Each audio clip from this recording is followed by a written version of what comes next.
Hello. Hi, Maura. Hello. Hi.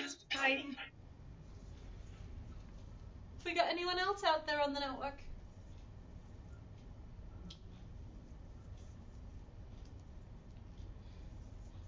I'm just going to turn my mic off again for a couple of seconds, but bear with us.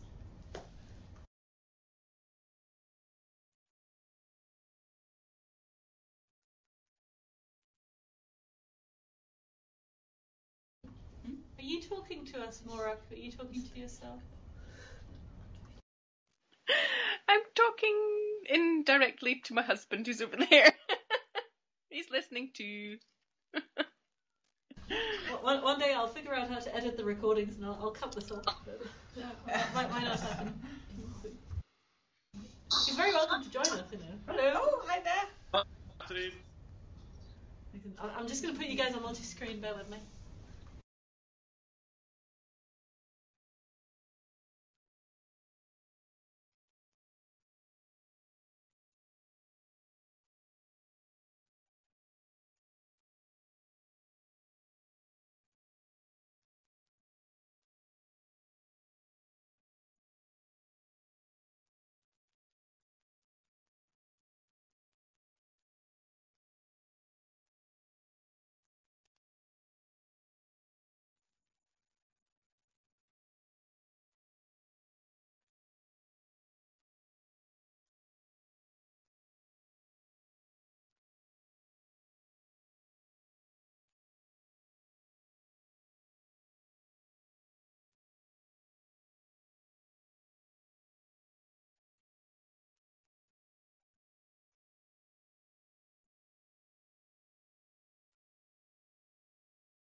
Right, so we've been talking amongst ourselves. We'll think we get going. Thank you very much for joining us, students, staff, husbands. It's nice to see you all for one of our infrequent and irregular guest lectures. We've got Dr. Teresa Pham with us, who's come to us from the University of Vechta in Germany, and we've got an Erasmus links with them, so students and staff can exchange us. And you're the second Vechta person we've had with us. A colleague of yours last year. Talk about dramas and 18th century stuff. Yeah, probably. Teresa's a linguist. Linguistics is not something we teach here at the moment. There's the odd languages of the Highlands and Islands module floating around in cultural studies. I don't know if you're doing one or if you've done one of those. So when we were setting up this lecture, we thought about stuff that you can do that actually works with what we do. And this is, I think, a happy compromise we've come up with. Shakespeare language and past lives. So thank you very much. We're excited. So I'm going to switch your presentation on, and I shall zoom in on you. Woo. That's scary. So Morag and Jim should be able to see the presentation. Hopefully. Jim's connection isn't really good. I think he might still be able to hear us. Oh, right. Okay. So over to you. Okay, thank you for this introduction, and thanks for turning up to my lecture or to my talk. As Kristen has told you, I'm not a literary scholar, I'm a linguist, so my interest in Shakespeare and his works and his language is a completely different one, but we thought this might link perfectly to some of the things that you're taught here or that you teach here. So my talk is on Shakespeare's influence on the English language. Some of the things that I'd like to present to you were actually part of my PhD project on intertextual references in modern English and modern German referring to Shakespeare. So so that's part of my PhD project. So my aim today is, or what I'd like to do, is show you how much Shakespeare has left us, how many traces there are still of Shakespeare and his language in modern English, so in everyday English language. A second thought is to show you how much we actually know about Shakespeare and his language and his works, even though we're often not conscious of it. So I think this can be a very encouraging thought for teaching, but as well as for studying Shakespeare, so I hope I can show that to you. This is the outline of the next 40 to 45 minutes. I'd like to start with a short overview of the reception of Shakespeare's plays, things you probably all know, just to bring that into context. Then when we talk about the influence on a language, that is a field which linguists would call intertextuality. So I'd like to introduce you to that concept. And then we can have a look at actual influences, Shakespearean influences in modern English. We can have a look at phraseological units. I'll explain what that is. And there are quite a few of these expressions which have their origin in Shakespeare's works, but his influence is obviously more visible in quotations, so we're going to have a look at those as well. And I'm going to show you quite a few examples from modern English. So let's start with the history of the reception of his plays. I think this overview is important to understand why it actually makes sense studying Shakespeare's influence on modern English. I think for some it might be surprising that there is such an influence at all. I mean, Shakespeare was born 450 years ago, so he's not exactly our contemporary. And usually he's associated with high culture, so it's not very, it's not usual to expect his influence on everyday language. So this can explain why it makes sense to study this.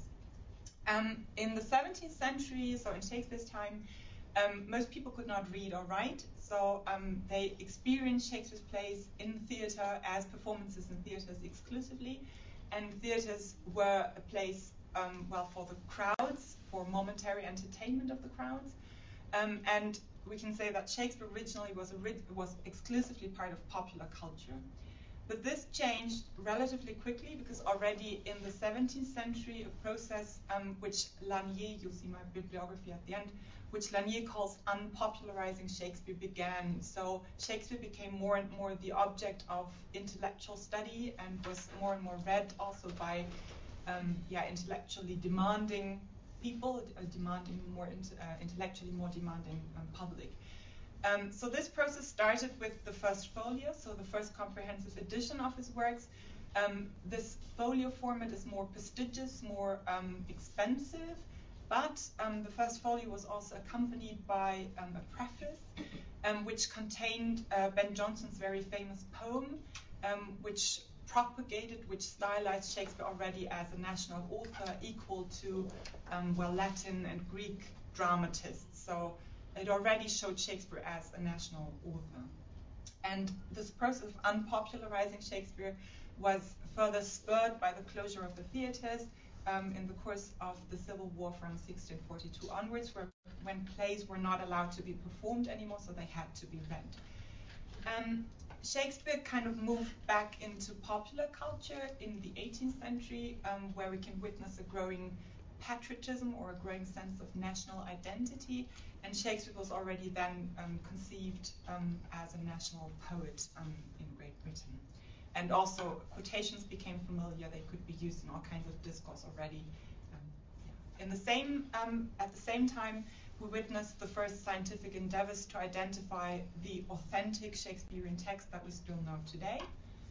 And in the 19th century, education improved, and more people were able to read Shakespeare as well, obviously, and they became increasingly familiar with the Shakespearean text itself. So more quotations made their way into everyday language, and it was prestigious to possess the Shakespeare edition, and so he also found his way back into popular culture. In the 20th and 21st centuries, the situation is somewhat ambiguous. Obviously, Shakespeare is still part of the cultural heritage of Great Britain.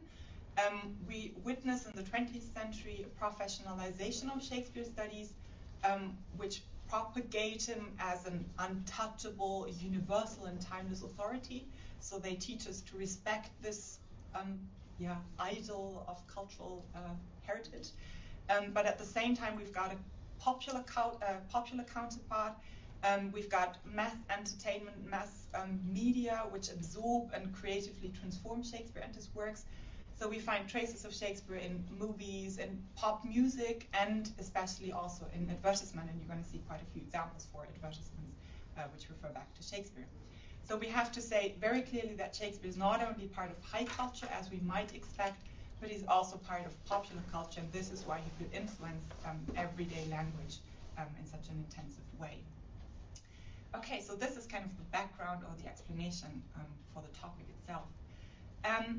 As I said, when we talk about Shakespeare's influence on a language, this is a field which linguists would call intertextuality.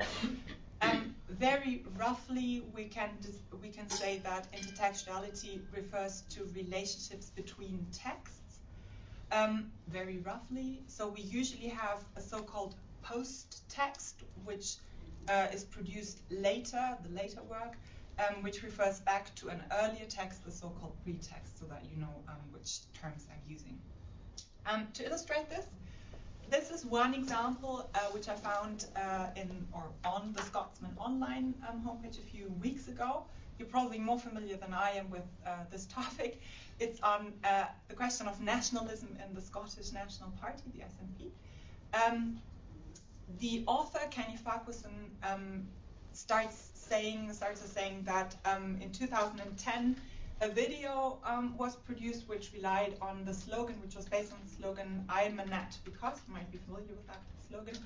However, the video and the slogan were ditched only after a few days because the use of the word nat or nationalist didn't seem appropriate anymore.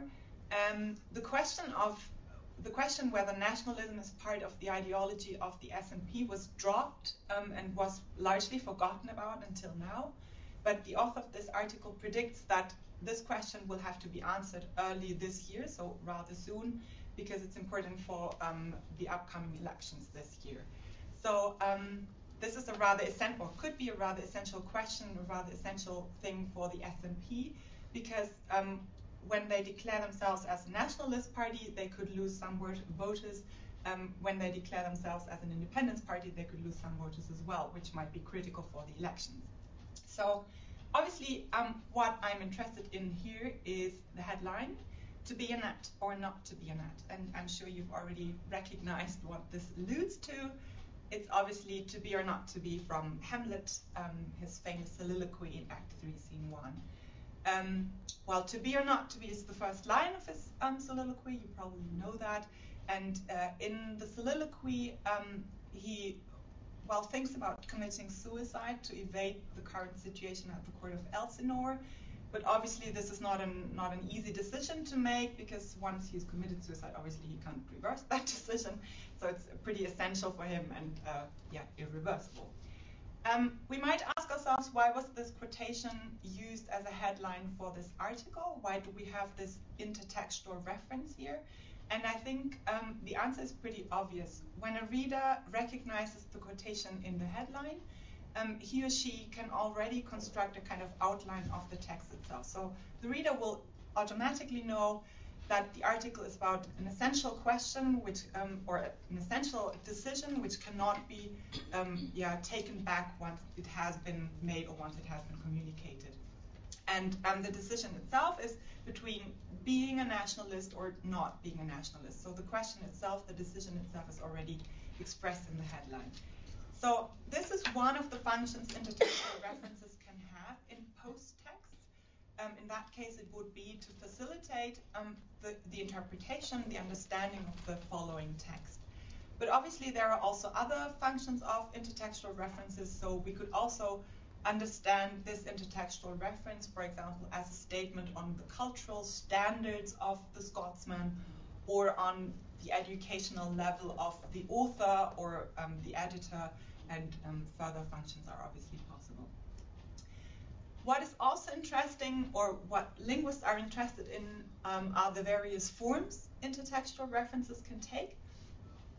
In this case, we've got an intertextual reference which is purely based on language, but there are also intertextual references which can be supported by or can be established exclusively by visual means. And I'm going to show you one example which I think shows this pretty clearly. Now, this is an advertisement for Omo, which is a detergent which I think in the UK as well as in Germany is called Persil. The slogan is "Dirt makes good stories," and to understand the word stories in the slogan, you have to understand the visual reference. You can see a young girl sliding through an earth hole, a dirt hole. You can see a rabbit, you can see a chandelier, you can see playing cards, amongst them a Queen of Hearts at the very bottom.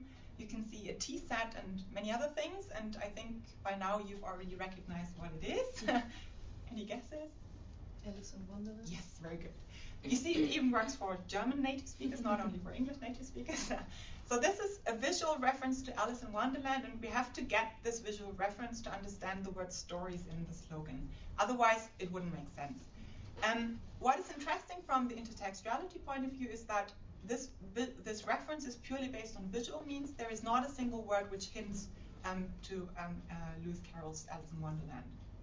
And yeah, obviously the argumentation or the motivation behind the slogan is parents should let their kids play in the dirt so they can be more creative and more successful in the end, and obviously Omo will clean all the dirty clothes in the end, whatever. So you can see how effectively visual intertextuality works. It actually works quicker, and it also works on a more emotional basis than purely linguistic intertextuality. All right. What is also interesting, and we will see that later on as well, is that intertextuality can take different degrees of intensity. So a punctual reference like the one in the headline we've got here is certainly less intense than, for example, an adaptation of a literary work in, let's say, in a Shakespearean play or something. So there are different levels of intensity. Okay, so far for the theoretical introduction to intertextuality. Let's now have a look at actual examples of Shakespearean influence on the English language that we can find today. So the first unit, or the first group of intertextual references that we can identify are so-called phraseological units. Linguistics defines them as set expressions consisting of two or more words. They are usually relatively fixed, so don't permit that much modification. They are usually non-motivated, so we cannot compose them spontaneously in speech. And they are often idiomatic, so we cannot derive their meaning from the meaning of their constituents. So typical phraseological units would be, for example, proverbs or collocations, for example, to bark up the wrong tree, or let sleeping dogs lie, or things like black market, greenhouse, and so on. That would be typical phraseological units. And we've got quite a few in modern English, which actually have their origin in Shakespeare's work. So we could regard them as intertextual references to Shakespeare, but we will see that this intertextuality is not always very intense. I was surprised to find out that no one had ever tried quantifying this influence in the field of, or Shakespeare's influence in the field of phraseological units. So no one has ever counted how many phraseological units actually go back to Shakespeare. So I set out to do that. I consulted two dictionaries of idiomatic English, the Oxford and the Longman Dictionary, because they give explicit information on the origin of these idioms of phraseological units. And for those phraseological units which were attributed explicitly to Shakespeare in those two, I additionally consulted the Oxford English Dictionary to confirm their origin. So the first one actually listed 22 Shakespearean phraseological units, the second 23. They don't always list the same ones, so we end up with 25 in total. And I think this is a pretty high number, considering that, Shakespeare was born 450 years ago, and it's really expressions we use on an everyday basis and that you're all familiar with, actually. So this is a few examples. So, for example, the better part of valor is discretion from the first part of Henry IV, pomp and circumstance from Othello, Brave New World from The Tempest, there is method in someone's madness from Hamlet, the world is someone's oyster from The Merry Wives of Windsor, to out Herod Herod also from Hamlet, be a tower of strength from Richard III, and all's well that ends well and much ado about nothing. Those last two I've printed in grey because the Oxford English Dictionary actually says that they existed before Shakespeare already, but still modern speakers attribute them to Shakespeare because they are the titles of two of his comedies, so this is how they became famous. So they are very often still used as references to Shakespeare. There is one example amongst these phraseological units which we also certainly perceive as being intertextual today. This is Brave New World. It is, however, often not linked to Shakespeare, but to Aldous Huxley's novel, because it was, or this expression became famous as the title of it. But it took its origin in Shakespeare's work. The rest of these phraseological units, they are largely used independently of the Shakespearean origin, so they have become established as phraseological units, and very often they are used independently of Shakespeare, so they're not used anymore as references to Shakespeare, but they can be. Their intertextual intensity depends on how they are used in modern text, and obviously also on the knowledge of the recipient. And I'm going to show you 2 examples for that. This is a print advertisement, obviously for a beer brand. It is rather complex, I think, but all the interpretation can be done in the blink of an eye, which I think is absolutely stunning. So what this advertisement does is it reinterprets the phraseological unit, the world is your oyster, literally. So the idiomatic meaning is lost, first of all, and it transfers this literal interpretation into the visual code. So it's depicted in pictures practically. So what the reader or the recipient would have to do is recognize the similarity between the two beer capsules and an oyster, and the recipient could then equate the beer drop in the 2 beer capsules with the pearl in the oyster. So the first interpretation could be, that the beer drop is as precious as the pearl with inside the oyster. So that could be one possible interpretation. In a second step, the recipient could recognize the phraseological unit hidden behind. So the world is someone's oyster in its idiomatic meaning. So the second interpretation could be that when you drink this kind of beer, all doors will be open to you. You've got all possibilities. So this is the second interpretation based on the phraseological unit. It's a rather complex advertisement, I think, but we really recognize this in the blink of an eye. And what is interesting, the corresponding, or this phraseological unit, the world is someone's oyster, only exists in English. It doesn't exist in German. So German native speakers who don't know this phraseological unit wouldn't get this advertisement, actually. From the intertextuality point of view, what is interesting is that this advertisement is probably not meant as an intertextual advertisement anymore. There is no reference to Shakespeare hidden, and the reference can only be recognized by speakers or by language users who have the appropriate knowledge. A second example, this is from 47, so a bit older already. It uses the same phraseological unit, so the slogan is also based on the world is someone's oyster, but here it is explicitly marked as an intertextual reference, so as a reference to Shakespeare, because we've got the quotation marks, and obviously we've also got the drawing of Shakespeare, we've got his name mentioned in the text, we've got further quotations from his works, we've also got a drawing of his birthplace in Stratford. So this is an intensely intertextual advertisement, and so here the intertextual character of this phraseological unit is practically reactivated. So you see, the intensity of these phraseological units with which they refer back to Shakespeare depends on how they are used in modern language, and on how much knowledge a recipient would have. But usually their intertextual intensity is nowadays relatively low. Shakespeare's influence on modern English or modern language gets more obvious when we treat quotations. Quotations are parts of the wording of the text which are being reused, and you will see in a second that I distinguish three different types of quotations depending on which parts of the text are being reused. So the classical quotation is obviously when we reuse a part of the text itself, so of the running text. Theoretically, every part of the text can be reused. There's just the criterion that this part of the text has to be well known enough to be recognized by the recipient so that it can fulfill the intended functions. There are obviously loads of quotations from Shakespeare's works which have become famous.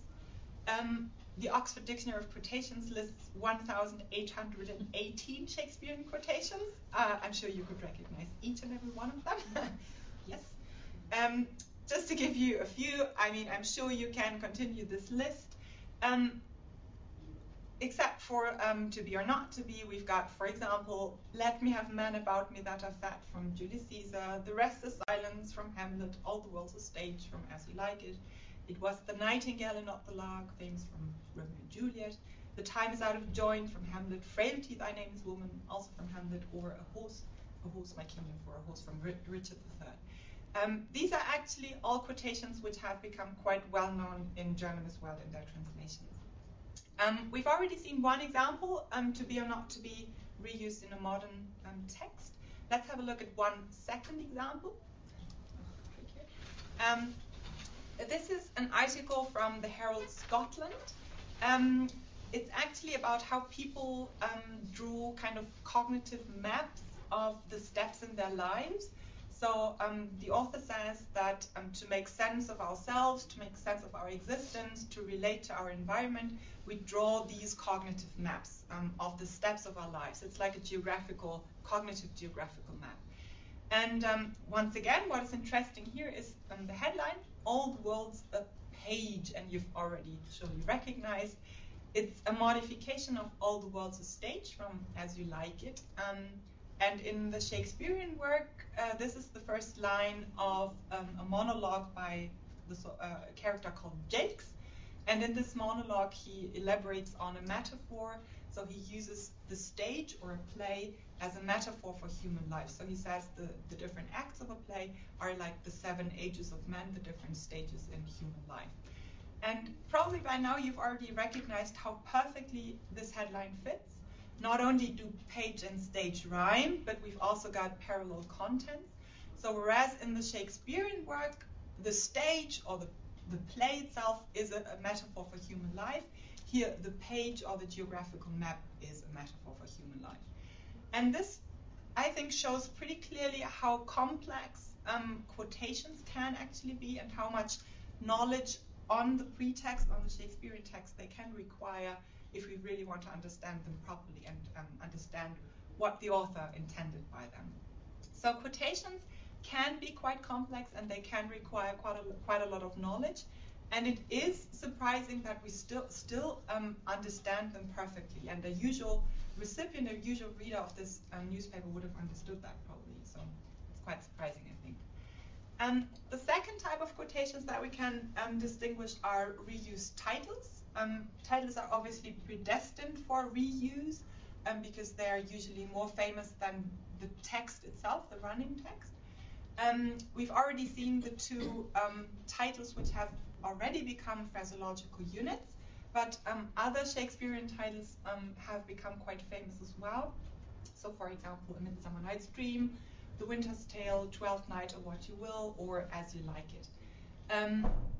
I have to say, however, that these titles, or rather their translation in German, is used more frequently or are used more frequently than the original Shakespearean English titles.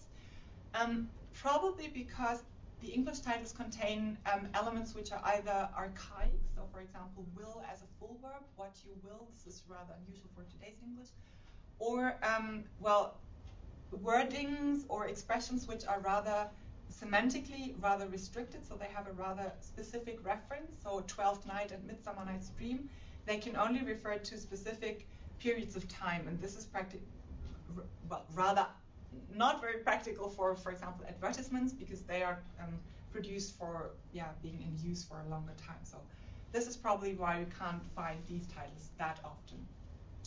But we can find examples of their reuse. This is one example, once again, an advertisement for a beer brand. And as you can see, this beer brand uses As You Like It as a slogan, obviously to express that this company adapts its product to, the wishes or needs or whatever of its consumers. So it offers beer in bottles and cans. Woo. So that was pretty exciting at that time, maybe. So we can find examples, but not that often. And as you can see from this example as well, these reused titles usually do not require a lot of knowledge on the Shakespearean text, because usually they reinterpret the titles just literally. So as you like it, this is interpreted literally. It doesn't have to do anything with the Shakespearean work or its plot or its characters or whatever. The third type of quotations are reused proper names. And already from the category itself, we can guess that this becomes more complex here, because when we reuse the name of a character, we do not simply reuse his or her name, but we also refer to contents of the play. So for example, character traits of this figure, or clothing, or events, actions, stage props, maybe part of the setting, and so on. So we can already expect that this category will require more knowledge on the Shakespearean text. And this is actually the case, as we will see. There are quite a few examples of proper names, Shakespearean proper names, which have become famous. Obviously, when we reuse the names Romeo and Juliet, for example, this is to refer, or this is to identify a couple as lovers, or sometimes even as tragic lovers. One example from the German language context is this fruit tea, which was given the name Romeo and Juliet. You might ask yourself, what is the connection between a fruit tea and Romeo and Juliet? You're absolutely right. There is no connection whatsoever. Well, probably the explanation is pretty simple. In advertisement terminology, we could say that the strategy is to give this fruit tea a so-called unique selling proposition, so an additional value which distinguishes it from similar or probably even identical products. So simply to associate this product with love, romance, tragedy, whatever, and therefore to make it more attractive to the consumer. When we find the word or the name Romeo reused on its own, this is usually to identify a young man as lover or womanizer. This reuse, or this use of the proper name, has become so established that we can even find entries for that in dictionaries. So for example, in the OED or the Merriam-Webster, which exactly define or paraphrase this proper name like that, or as I did. So seducer, womanizer, male lover, and so on. So this is very much established. Linguists call this kind of reuse eponyms. So when a proper name is used as a common noun, the same applies to Don Juan or Casanova, for example, actually in the same domain. They also have the same, more or less, same meaning, surprisingly. When the proper name Juliet is reused on its own, this is usually to identify a woman as a loving woman, devoting herself to her lover, husband, whatever, and renouncing her own identity. Once again, one example from the German language context. I didn't want to keep it from you because it's quite entertaining, I think, and quite cunning as well.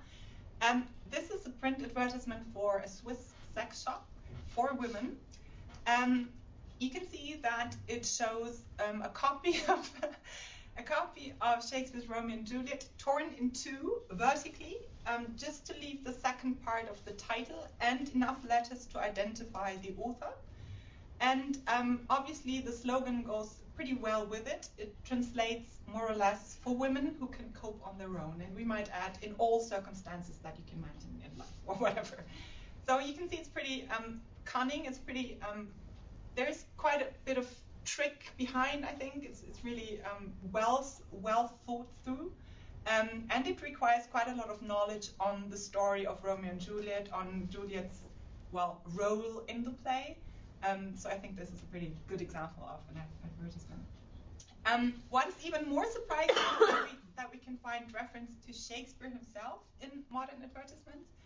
And often Shakespeare is being, or well, if we regard different advertisements, we can see that there's a bit of ambiguity in how he's being referred to. When he's being referred to as part of high culture, he usually occurs as an expert for emotions, literature, theater, language, or more generally, quality, perfection, or success. This portrayal of Shakespeare usually occurs in advertisements for luxury products. So, for example, jewelry, expensive cars, or also cultural things like theater, publishing houses, or cigars. And this is a cigar brand called Shakespeare Cigars. The intertextual reference is identified by a literal quotation from a sonnet, which you can see at the very top. And the strategy behind, I think, is also easy to grasp. It is to give the cigars a more elitarian touch, so to associate the cigars with quality and success and perfection, practically. So Shakespeare can then be regarded in this portrayal as being traditional, respected, aloof, sophisticated, so everything we associate with high culture. When Shakespeare is being referred to as a friend or confidant or a consumer, like we are, he is actually part of popular culture, and he then can be regarded as being authentic, trustworthy, common. So in this kind of portrayal of Shakespeare, we can follow the cameraman right into Shakespeare's study. We can have a conversation with Shakespeare in modern English. We can call him our personal friend. Here in this advertisement, this is a commercial for Klondike bars. Do you know that kind of brand? It's the slogan goes chocolatey coated ice cream bar. I've watched that so often I know it by heart. So it's an ice cream bar, vanilla ice cream bar coated with chocolate. And in this commercial, he's offered a Klondike bar in exchange for writing a sitcom, and he obviously accepts this offer, as you can see. And what is interesting in this kind of portrayal of Shakespeare is that it doesn't ridicule Shakespeare; it just makes him more accessible. It portrays him like just one of us, and it makes him really touchable and everyday, an everyday man like we are. So already from these examples, we can see that quite a lot of knowledge on the Shakespearean text or on Shakespeare himself is required to understand these references, these intertextual references. But I think this gets even more in there. This gets even more obvious when we have a look at intertextual references which are established purely by non-linguistic means, so which don't rely on language. And at the end of my talk, we'll now have 3 examples of such advertisements which refer to Shakespeare, especially with non-linguistic means. So have a look at this advertisement. It's a print advertisement for a car repair service called Good Rent Service Plus. By now, I think you've already recognized the reference. So which Shakespearean play is being referred to? Romeo and Juliet? Yes, brilliant. Very easy to recognize. How can you recognize it's Romeo and Juliet? It's a famous balcony scene, yeah. Yeah, so the balcony is the absolutely clear hint. Probably, a balcony alone wouldn't have been sufficient. We've got a young woman on top, and we've also got the young man below. So either the young woman or the young man below would have been necessary to identify the balcony scene, probably. We've also got nighttime, and we've got the appropriate clothing for that time. Very good. And to understand why this balcony scene was reused in this advertisement, we have to have a bit of knowledge on the balcony scene. So in the Shakespearean balcony scene, what happens is that Juliet and Romeo make a promise to get married the next day. So it's actually kind of a marriage proposal, more or less. And this is actually what is being referred to here. Well, we can see the young man kneeling, so this might also be a hint at a marriage proposal, but it only gets clear when we have a look at the slogan, which probably is said by Juliet, because her mouth is open, or the young woman, I've already said Juliet now. So she says, lifetime guarantee, what do you think this is? GM Good Rent Service Plus. So the allusion is probably there is no lifetime promise, there is no lifetime guarantee of love. This lifetime guarantee only exists with this car repair service. So to understand the message of this advertisement, we have to get we have to know about the balcony scene, and we have to know what happens there. And what is interesting, not a single word mentions Shakespeare or Romeo and Juliet. And still, the producers of this advertisement must have been absolutely sure that it would work and that it would work with the general public. Obviously, this advertisement is not addressed to a specific public, not to a public particularly well educated, but to the general public. And they were obviously sure that everyone would get it, that it's general knowledge, that everyone would understand it. A second example. This is a print advertisement for the Eurostar trains. So what does it allude to?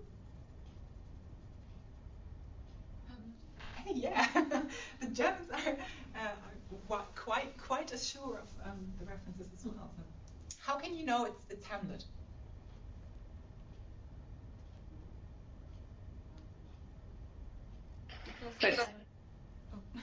Sorry, it's kind of the opposite of what happens in the play, isn't it?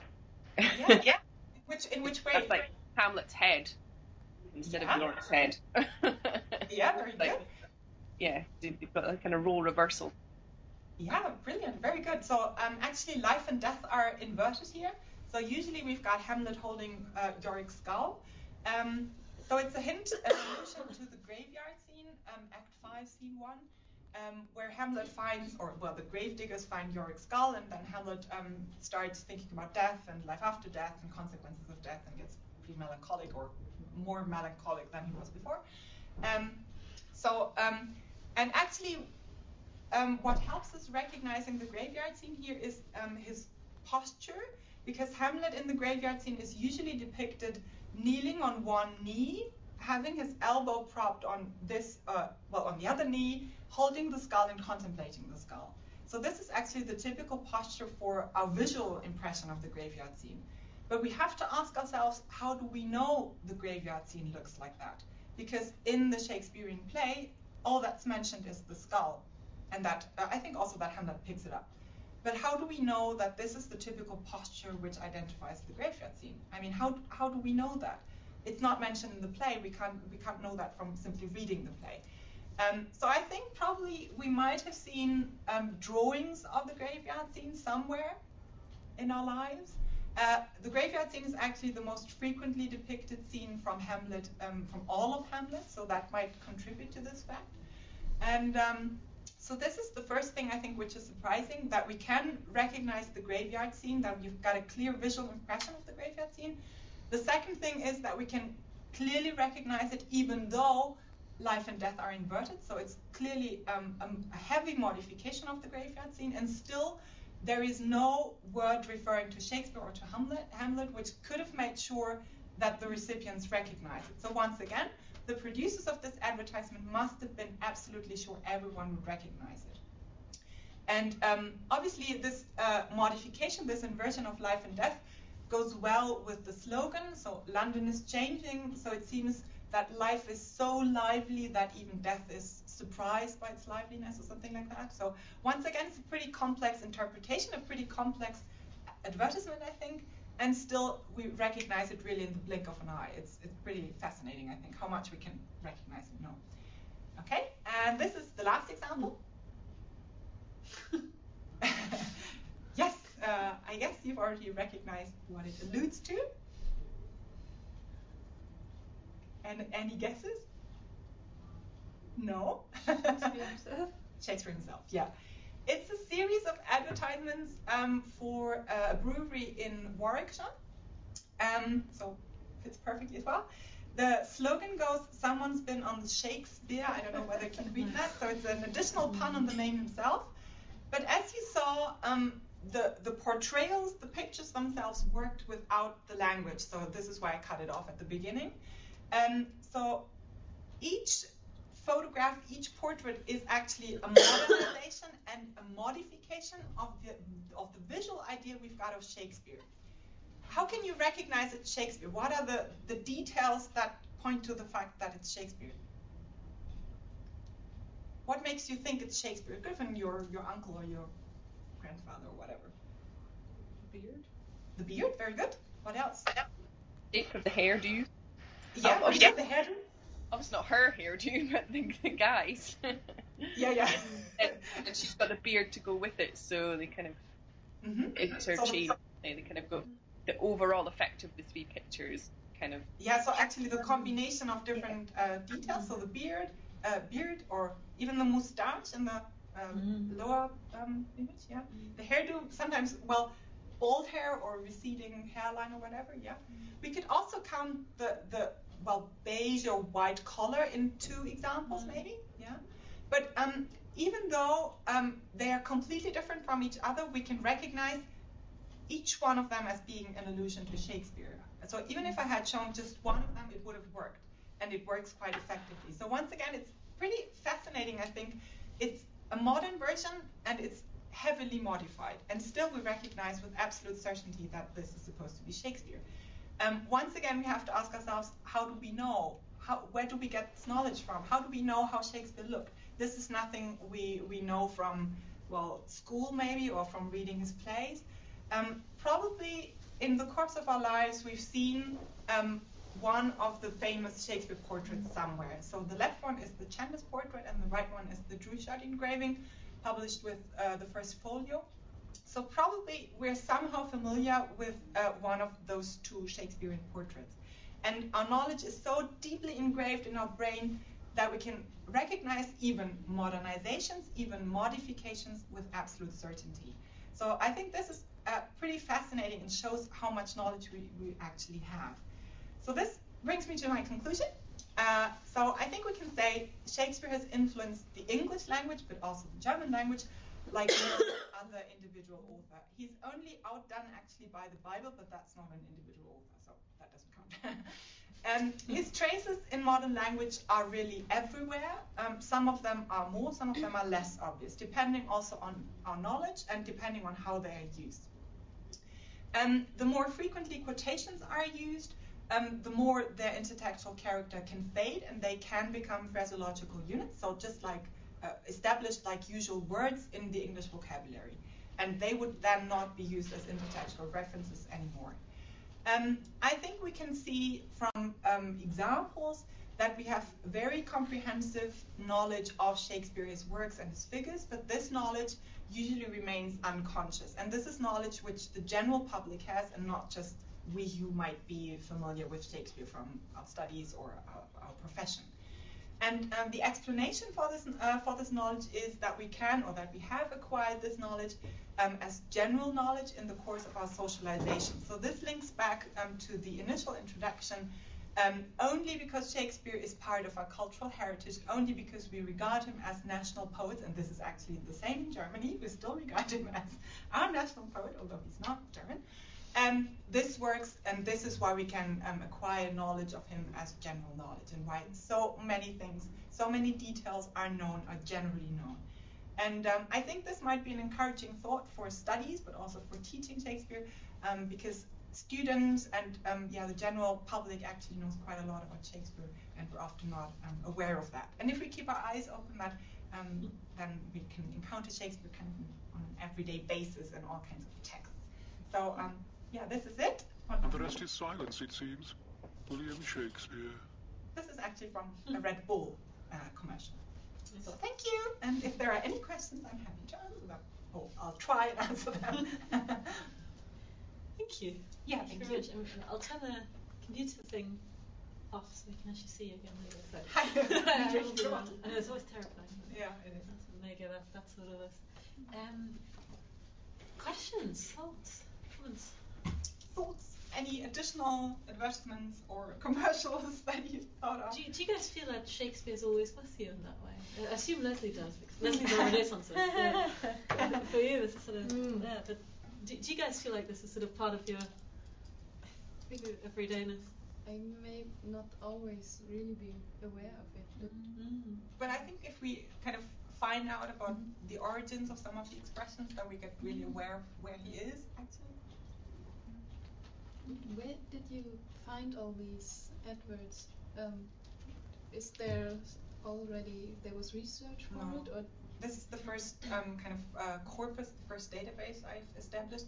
I actually found 258, I think, commercials and advertisements only published or used in countries which regard Shakespeare as their national poet. So I think I included Canada, Australia, Republic of Ireland, UK, Germany, Switzerland. Yeah, and there were loads of others like from Turkey, Argentina, Brazil,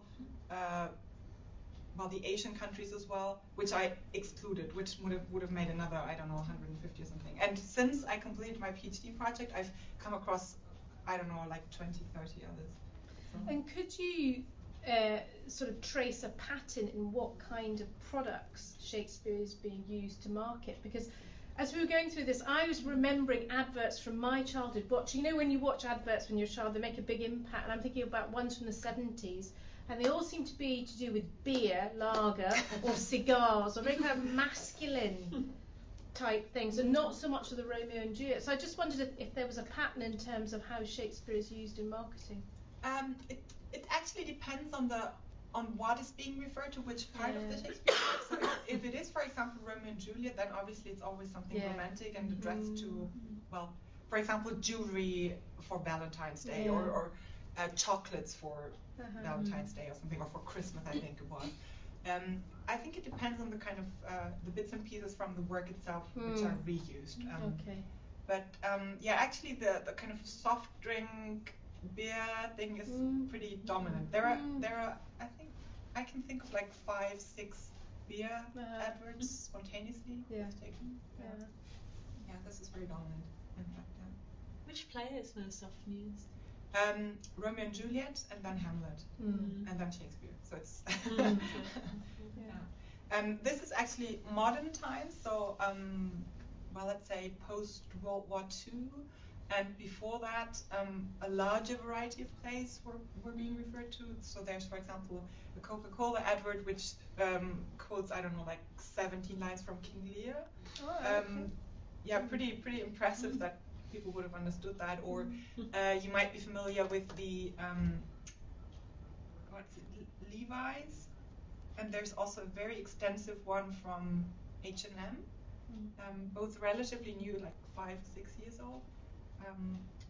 I can show you later on my computer because I've got the whole corpus still with me. The very modern, the latest adverts, they really draw on Romeo and Juliet, Hamlet, and Shakespeare himself, but earlier, draw on other plays as well.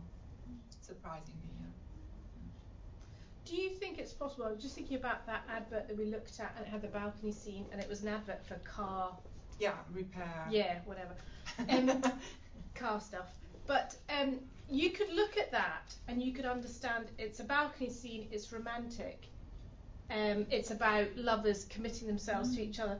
Is it possible, do you think, that somebody could see that but not actually make that, and understand it, but not make that final step to say, oh yes, that's Romeo and Juliet? So what I'm wondering is what happens when, you're saying actually these associations are subconscious in a way, we actually don't know that we have them, or what happens when that sort of breaks down and we don't actually recognise it? Well, in some of the cases you really don't get part of the adverts. Actually, modern adverts are constructed in a way that they permit 2 levels of interpretation, one for people who don't get it and one for those who get it, and they might feel part of an intellectual elite. So there's an added satisfaction, isn't there, that I'm really clever, I understand, I can decode this. Absolutely. So this is but this is typical of the modern adverts, which have like a dual level or something. And because you mentioned the balcony scene, this is interesting. I'm going to spoil something from the power play class then. Because the balcony scene is also like phraseological units which have become independent. So this is kind of a motif which has become established, and which you can find in literature and also kind of pop music and movies and so on. And it's like a phraseological unit. It has become established with its meaning of romantic relationships and obstacles and yearning and whatever, and which can be understood independently of Shakespeare. Definitely. But for some of the adverts, you don't get the whole story behind if you don't get the reference. Are other authors used in a similar way? And if so, who? Shakespeare is by far top, really. We've got a lot of phraseological expressions which have made their way into English from the Bible, but we don't have that much story behind, not the scenes or actions or anything involved. It's rather really the expressions. Apart from that, in the English cultural context, I don't know of any who is so prominently used. In the German context, Goethe and Schiller are much less used, and well, we've got scenes from Dr. Faust, for example, which are well known, but not as well known as scenes from Shakespeare. So he's really by far the top player here. I wonder about things like Jane Austen, because they're so part of popular culture now because of the adaptations, not because of those, he's got 10,000 a year. It sort of rings a bell with Netflix. Or maybe like Oscar Wilde, because there's so many good one-liners in that. I haven't come across many references to those. Yeah, because I was thinking that Oscar Wilde thing was it, to lose one wife is unfortunate or whatever, and to lose those is negligible. Yeah, something like that. Yeah.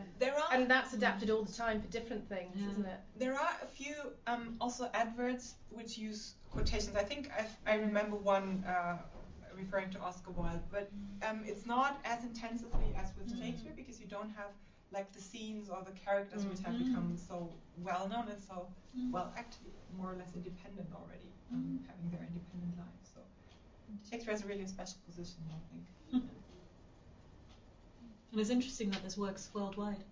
Yeah. Yes, I find very surprising actually. Yeah. Although I think Germany and the UK are really have a special position in that as well, because in Germany Shakespeare has actually also the status as a national poet. We kind of took him for us and thought he was ours, although he wasn't. So I think it's specifically intense in Germany and the UK, but it also works outside. So as I said, I found examples from Brazil and Turkey and stuff. Actually, when I was in Fort William, I went to a pub. I can't remember its name. It was a weird name. And at the entrance, it had a huge explanation on the wall, and its title, or it was entitled "What's in a Name?" So this is also a quotation from Romeo and Juliet and from the balcony scene, followed by that which we call a rose by any other name would still be a sweet, or something like that. So I took a photo, but I couldn't get it onto my laptop in time. So it's definitely a work trip. Yeah, definitely, absolutely. So this is quite interesting, because I recently, when I'm not here, I work in my local library, and I have been running up to Shakespeare Week. It's been Shakespeare Week last week, and we've been doing various exercises, and the children that I work with, it's like a book group, they resisted it all the way. They didn't want to do it, although as soon as I said Shakespeare Week, they started emoting like this, as if they were, Romeo and Juliet or something like that. But it didn't go down that well, I would say, as an activity. And one adult that I was speaking to, she said, well, it's awfully remote from children in the Highlands. So I just wonder if there's a really interesting dynamic that somehow maybe Shakespeare feels closer to German readership, consumership, than it does in Scotland, possibly. Could well be. I don't know. I mean, you've got your very own culture and literature here, so that Shakespeare is so strongly identified with English values rather than, I would say, rather than necessarily British values. Performed a lot in Germany as well, so isn't it, to this day?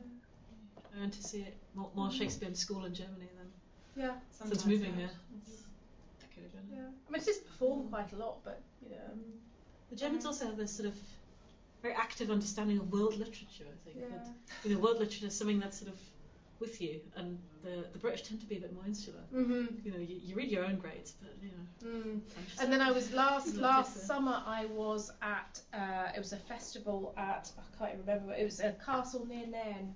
Calder? No, it was another one. Anyway, it was a big festival, and it was all to do with reclaiming Macbeth. That's what I'm trying to say. Thank you so much. Oh, brilliant. Did you go to that?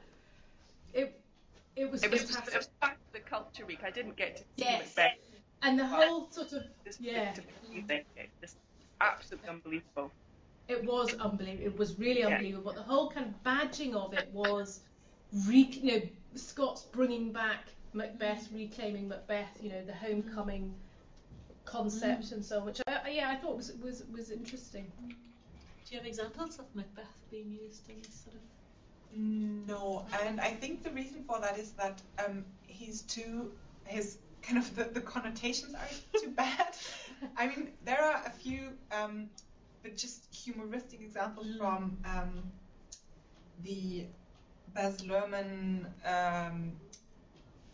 Romeo and Juliet. Yeah, it's very intensely intertextual, and while during the movie itself, you can see kind of intertextual references on the side. So there's, I think, one advertisement sign or something which says "out damn spot" for a laundry or something. But that obviously is humoristic, and it wouldn't work in real life, or it would work, but it would be very ambiguous in modern life. So no, I haven't come across references to Macbeth now.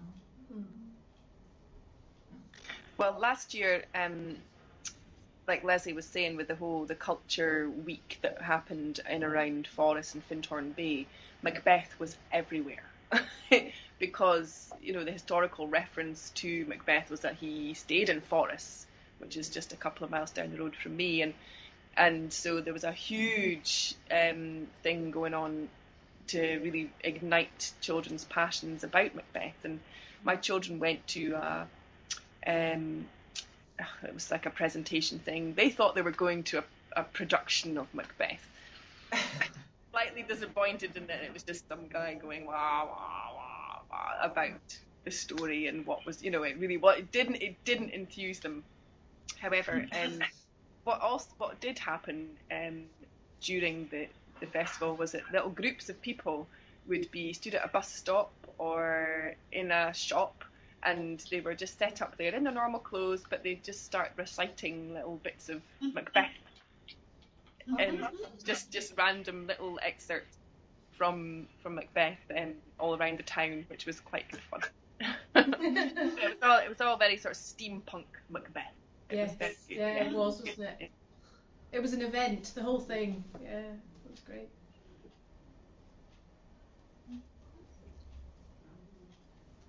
Any other thoughts, questions, stuff? I do always remember there was one particular advert that was on the TV when I was growing up, and it was for Hamlet cigars. I was thinking of that, yeah. And I was trying to sort of get the idea. I mean, and he was just a very unfortunate character, the guy who was advertising the cigars. It was always sort of in a photo booth, and he would end up falling off the chair, and and he had really bad sort of sweep over hair, and eventually he'd just say, "Oh well," and he'd lighted a cigar at the end of it all. But it was very, very funny. But I never really thought about the connection between Hamlet and Hamlet cigars. It was a very funny man doing funny stuff, and the idea was that your life would just go all wrong, and then, oh well, you just have a cigar and it'll make it all better. So I'm not quite sure how deep a reference that is or not. I don't know. Probably there isn't any more, like when you look at the modern adverts, but I think that those names were originally chosen because people already knew them well, and if you've already got a piece of information stored in your brain, it's easier to link onto it than to invent a new product name which no one knows or has to take efforts to remember. Well, it's the same. There's a board game called Othello, for example. There are shoes. What was the name? Yeah, Falstaff shoes or something. I mean, it doesn't make sense. There is no connection whatsoever. But it's easier to take a name which everyone is familiar with and then, link the product with it. So, yeah. So if ever you come across Shakespearean reference in adverts or commercials, then do tell me. I'm happy. Yeah. So thank you very much for listening. Thank you. Thank you. That was lovely. Seems silly to clap on that. Thank you very much.